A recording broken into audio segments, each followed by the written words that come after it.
Hello, everyone.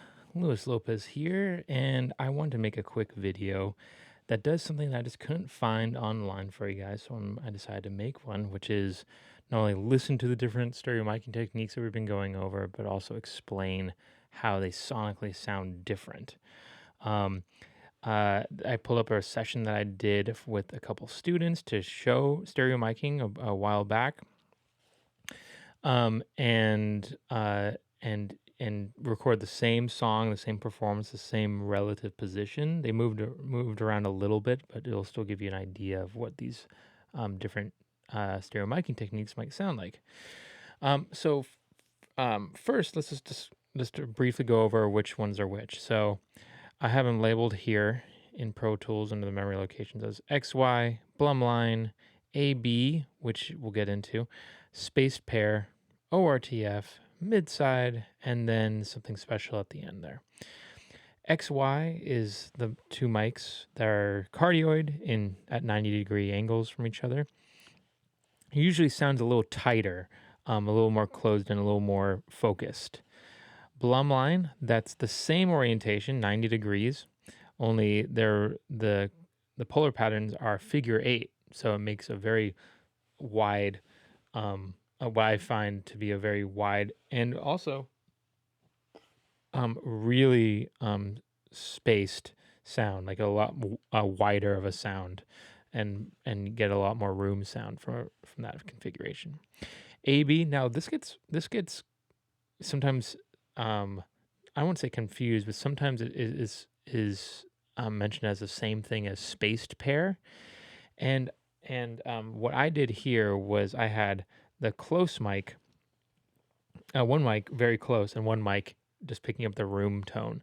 And so these are not panned left and right, but you'll hear like a close mic and a room mic. I'll solo them so you'll hear that.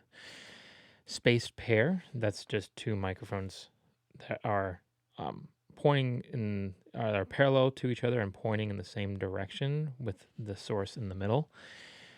ORTF, that's the fanciest one, right? That's 17 centimeters of separation between the capsules on the microphones at 130 degrees in cardioid. And this one, midside, that's kind of the craziest one. We don't really talk about it in this class, but I'll talk about it a little bit in this one. There's really only two microphones, a cardioid microphone and a bidirectional microphone, and then you do something fancy on the end to make it stereo. And then this is, I recorded my piano, totally different recording, but I recorded just using contact mics that cost me about $3 or $4 to make. And then you can tell me which ones you like the sound of. But anyway, let's start with XY. I'll first just play like the first maybe 8 bars, and then talk about the sound, and then do it in rapid succession. Here we go.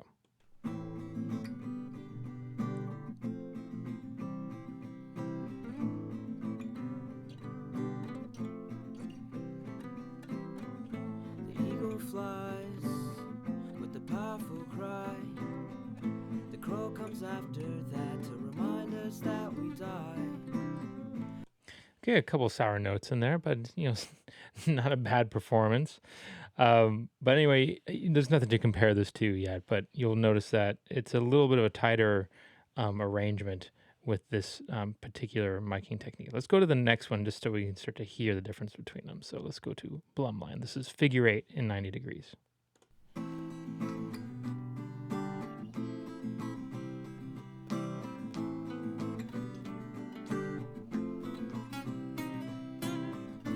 mighty eagle flies with the powerful cry. The crows come after that to remind us that we die. Great. So you might be able to hear just the difference between those two, much wider in the Blumline than in XY. Almost sounds like they're separated further, but they're actually sitting in the same exact spots that they were before. Next, this is AB. This is the close mic and room mic. I'll solo them as they're playing so you can hear the difference.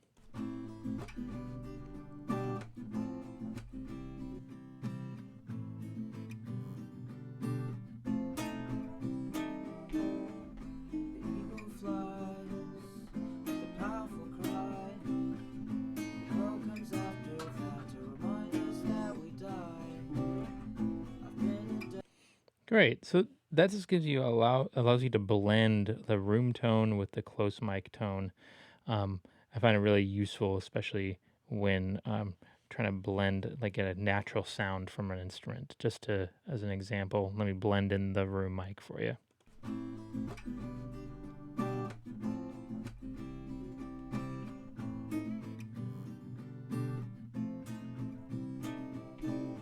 The eagle flies with a powerful cry. The crow comes after to remind us that we die. I've been a desert in the coyote. Cool. So you can that one definitely gives you some options, which I like. You can play around with that miking position a lot more than you can with the other stereo pairs. All right, space pair. So again, these can be cardioid or omnidirectional microphones, kind of spaced out about the same distance away from the source and fairly wide. Let's hear what these sound like.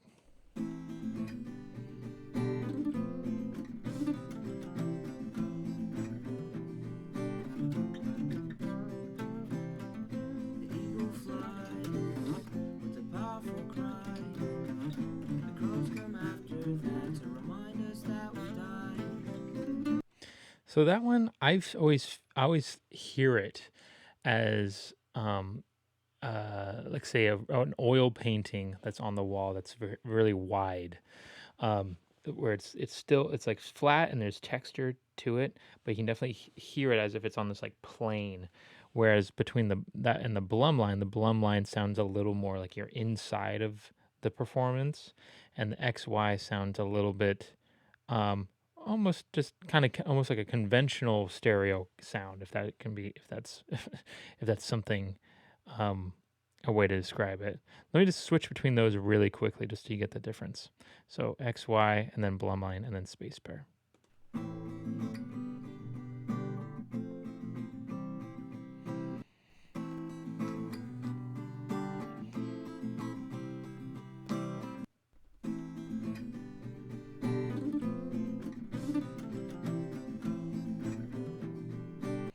So yeah, you can get the idea just from those. And maybe you can start forming your own images and descriptions for them.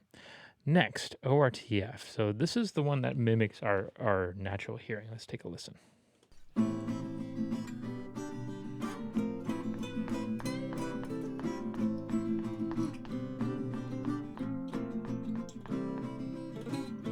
eagle flies with a powerful cry. The crow comes after that to remind us that we die. That one always sounds like I'm in the room, just like I'm listening with my own ears, and sounds very natural to me. Okay. Um, Now let's go to mid side. So this is the weird one. So there's a few things going on here. There is wrong. Wait, there we go. There's a few things going on here. One, um, there are three sources here. Although we only recorded this mic and this mic.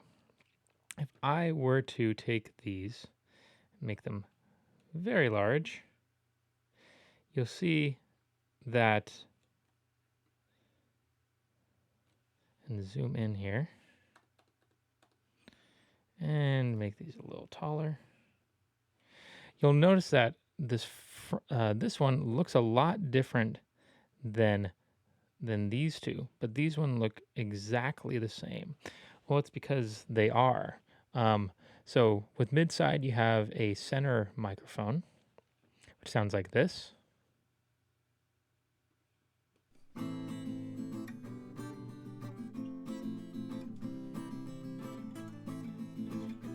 That's pointing right at the musicians. And then you record another one, which is pointing 90 degrees from the musicians, but it's in figure eight. So, as you know, figure eight or a bidirectional polar pattern has a front, picks up sound in the front and on in the back. But if you turn this on its side, it's pointing to the left and to the right. But it's still only it's just one microphone, right? So here's what that sounds like by itself.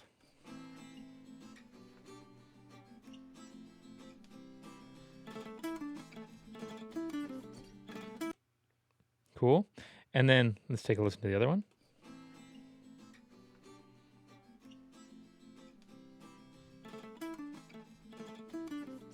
Sounds exactly the same. The only difference is that we do something fancy.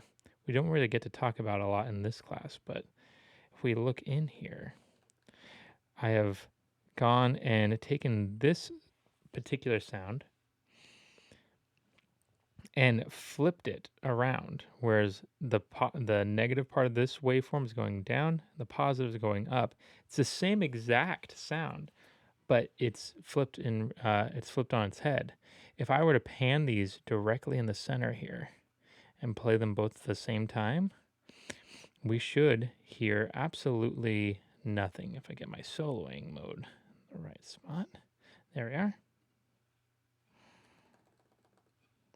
Okay, let's see what we get.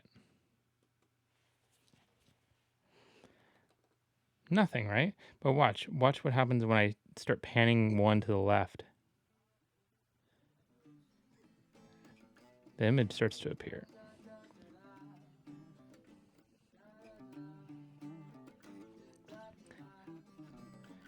And right now it sounds like it's right in the center, right?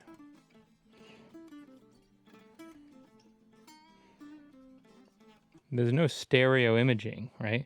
But something magical happens when you include this mid mic. There's an interaction that happens between these microphones that creates a false stereo image, which makes this particular miking technique so unique. I'll put it on in just with the left and right on, and then I'll turn on this mid side, and you'll hear a very large difference.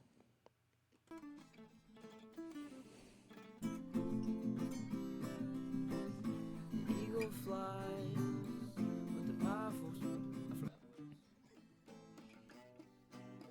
Da da da da da da da da da da. That's a pretty cool one. I think of this one as like kind of magical sounding. I don't really have a better word for this particular miking technique. It takes a little bit more effort, and you need those two, a cardioid microphone and a bidirectional microphone that work together. But it sounds so great. Now, if you looked up those 414s, they're about $1,000 each, and they sound fantastic. But I wanted to record something that with something much cheaper and something more in college students' price range. And this is one of my two favorite mics. Let me show you an image of what this recording session was. So I just did this maybe a couple days ago. And there's my piano. And I have these two contact microphones. One's it's on the soundboard of the piano over here, and another one you can't really see it. It's way over here. You may be able to see if you have a bright screen, but it is on that side of the. Let's see if I can turn it up. I can barely see it, but I do have another picture of it. There's the one further away. There's the one close here. I'm just using blue painter's tape here. And then I put it into this DI box, which we talked about last week. That takes that instrument level signal, drops it down to mic level signal, and then I was able to record it into my interface. So that's what I did here. And let's take a listen to it. I just played some chords, a simple chord progression.